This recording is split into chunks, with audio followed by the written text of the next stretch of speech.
যে সমস্ত সন্তানেরা মা বাবার জন্য করার সুযোগ পেয়েছেন, পাচ্ছেন, আমি আপনাদেরকে স্যালুট জানাই অন্তর থেকে।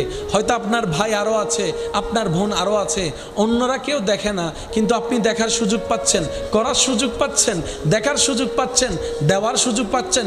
যদি এমন কেউ থাকেন আমার কথা শুনছেন, আমি বলবো ভাই রবের দরবারে সিজদায় চলে যান শুকরিয়া আদায় করার জন্য। সুবহানাল্লাহ।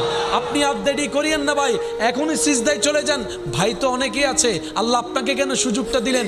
যারা এই সুযোগটা পেয়েছেন মা বাবার সেবা করার জন্য, মা বাবার সামনে কিছু এনে দেওয়ার জন্য, নিজের পরিশ্রম দিয়ে, ঘাম জড়ানো টাকা দিয়ে, আপনার মতো সৌভাগ্যবান ব্যক্তি এই দুনিয়াতে আর তেমন হবে না।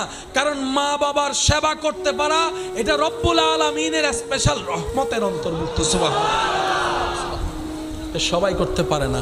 যারা সুযোগ পেয়েছেন আল্লাহর দরবারে শুকরিয়া করার চেষ্টা করবেন, দেখবেন আল্লাহ আপনাকে আরো বাড়াই দিবে, আরো বাড়াই দিবে।